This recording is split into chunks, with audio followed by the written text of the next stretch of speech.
Hey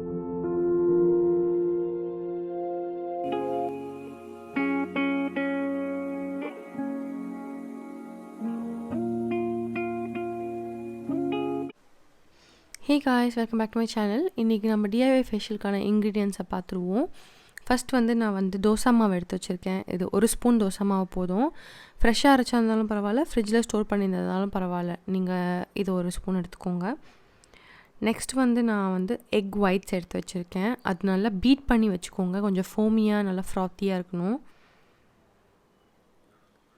next என்னோடய own mask நான் use பண்ணியிருக்கேன், செஞ்சுருக்கேன். இது பார்த்திங்கன்னா Amul whipping cream red colour பாக்ஸில் வரும். அந்த அமுல் விப்பிங் க்ரீம் ப்ளஸ் ஒரு குட்டி பனானா, நல்லா ரைப் பனானா அண்ட் அதில் ஃபாரஸ்ட் ஹனி ஆட் பண்ணியிருக்கேன். நீங்கள் ஃபாரஸ்ட் ஹனியோ இல்லை ஆர்கானிக் ஹனி எதுவாக இருந்தாலும் நீங்கள் அதை யூஸ் பண்ணிக்கலாம். இப்போது இதை வச்சு நம்ம எப்படி வீட்லேயே ஃபேஷியல் பண்ணுறதுன்னு பார்க்கலாம். ஸோ ஃபஸ்ட் நான் என்னோடய ஃபேஸை ஆல்ரெடி கிளென்ஸ் பண்ணியிருக்கேன். வாஷ் பண்ண ஃபேஸில் நீங்கள் இந்த தோசை மாவை கொஞ்சம் எடுத்து ரொம்ப ரொம்ப ஜென்டிலாக, அதாவது நீங்கள் ஸ்கின்னில் அழுத்தாமல் ரொம்ப லேஸாக ஜென்டிலாக உங்களோட டெட் செல்ஸை ரிமூவ் பண்ண போகிறீங்க. அதை வச்சு அதில் தான் அதுக்கு தான் இந்த தோசை பேட்டர். இந்த தோசை பேட்டரில் நம்மளுக்கு தெரியும் ரைஸில் நிறையா நியூட்ரியன்ஸ், நிறையா அந்த இதெல்லாம் இருக்குது. ஸோ அது ஸ்கின்னுக்கு நல்லதுன்னு நிறையா நம்ம பார்த்துருக்கோம். இந்த ரைஸ் வாட்டர் அதெல்லாம் பார்த்துருக்கோம். பட் ஸ்க்ரப்பாக வீட்டில் இருக்கும் போது என்ன பண்ணலாம் அப்படின்ட்டு யோசிக்கும் போது ஓகே தோசை மாவு இருந்தது. எனிவேஸ் இதுவுமே ரைஸ் தான், அதில் நம்ம எதுவுமே கெமிக்கல்ஸ் ஆட் பண்ணல, எல்லாமே நேச்சுரல் இன்க்ரீடியன்ஸ் தான். ஸோ அதே ஒரு ஸ்க்ரப்பாக யூஸ் பண்ணலாம். இப்போ பார்த்தீங்கன்னா நார்மலாக ரைஸ் ஃப்ளார் எடுத்து யூஸ் பண்ணுறதுக்கும் இதுக்கும் நிறையா டிஃப்ரென்ஸ் இருக்கும். இது ரொம்ப காமிங் அண்ட் ரிலாக்ஸிங் அண்ட் சூதிங்காக இருக்கும். ஏன்னா இது நம்ம ஊற வச்சு அரைக்கிறதுனால நல்லாவே அரைஞ்சிருக்கும். வேறஸ் நம்ம பவுடர் யூஸ் பண்ணோன்னா அது ரொம்ப கிரிட்டியாக இருக்கும், நரன்னு இருக்கும். இது அந்த மாதிரி இருக்காது. ஆனாலுமே ஜென்டிலாக இருந்தாலுமே நீங்கள் ரொம்ப ஜென்டிலாக உங்கள் ஹேண்ட்ஸ் வச்சு பண்ணுறது பெட்டர். ரொம்ப ஹார்ஷாக தேக்காதீங்க அழுத்தி, ஏன்னா ஸ்கின்னில் ஸ்க்ராச்சஸ் விழும். ஸோ ஜென்டிலாக உங்களுக்கு எங்கெல்லாம் ட்ரை பேட்சஸ் அந்த மாதிரிலாம் இருக்கும் அங்கே லேஸாக இதை அப்ளை பண்ணிக்கோங்க. ரொம்ப ரொம்ப பொறுமையாக பண்ணுங்கள், ரிலாக்ஸ்டாக இருக்கணும்.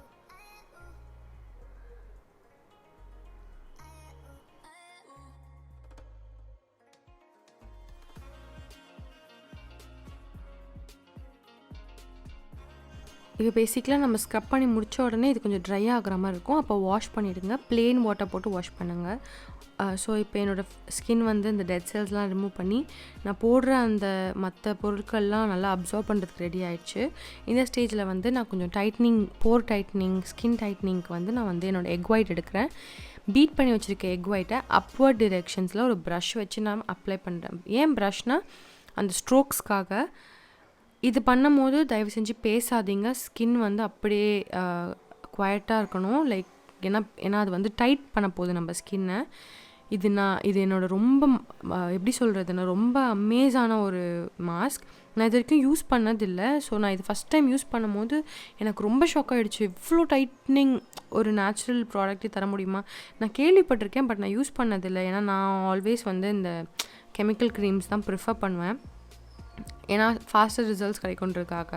பட் இதை நான் யூஸ் பண்ணும் போது எனக்கு தோணிடுச்சு, இதை விட வேறு பெஸ்ட் மாஸ்க், டைட்னிங் மாஸ்க் வேறு எதுவுமே இருக்க முடியாது. எனக்கு ஆல்மோஸ்ட் ஸ்கின் அப்படியே டைட் ஆகுறத நான் ஃபீல் பண்ணேன், அந்த மாதிரி இருந்துச்சு. ஸோ இதை நான் ஆயிலி ஸ்கின்க்கு மட்டும் தான் ரெக்கமெண்ட் பண்ணுவேன். ட்ரை ஸ்கின்க்கு இது கம்ப்ளீட்டாக நோ. இப்போ பாருங்கள், என்னோடய ஸ்கின் நல்லாவே கிராக் விடுற அளவுக்கு ட்ரை ஆகிடுச்சு, டைட்டாக இருக்குது அப்படியே. இப்போ நான் போய் இதை வாஷ் பண்ணிவிட்டு வர போகிறேன். நீங்கள் பாருங்கள் என் ஸ்கின் எப்படி இருக்குன்ட்டு.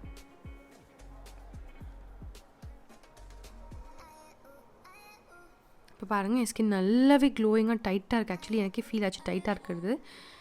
ஸோ இப்போ இதுக்கு கொஞ்சம் மாய்ஸ்சர் கொடுக்கணும். ஆல்ரெடி இது ட்ரை ஆக்கிட்டுருக்கோம் எக். ஸோ நம்ம இதுக்கு மாய்ஸ்சர் கொடுக்கறதுக்காக நான் சொல்லியிருந்த அந்த ஹைட்ரேட்டிங் மாஸ்க்கை நான் போடுறேன்.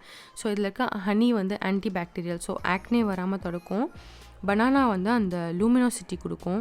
ப்ளஸ் இந்த விப்பிங் க்ரீம் மில்கில் இருக்கிற அந்த ஒரு ப்ரோட்டீன் மாதிரி அந்த மில்கில் இருக்கிற இந்த இதுங்களை ஸ்கின்னுக்கு தரும்.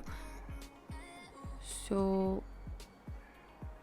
பாலேடு போடுற மாதிரி தான், அதுக்கு பதிலாக நம்ம விப்பிங் க்ரீம் போடுறோம். அது ஒன்று தான் டிஃப்ரென்ஸ். இப்போது அது நான் நல்லா ஒரு 10 minutes மாஸ்க் மாதிரி போட்டுட்டு அப்படியே விட்டுட்டேன். இப்போ வாஷ் பண்ணிவிட்டு வந்திருக்கேன் பாருங்கள். நான் ரொம்ப கம்மி ஸ்டெப்ஸ், ரொம்ப ஈஸியாக குயிக்காக பண்ணுறதான் பண்ணேன். பட் என் ஸ்கின் வந்து ரொம்ப ரொம்ப க்ளோயாக எனக்கு ரொம்ப சாட்டிஸ்ஃபைடாக இருந்துச்சு.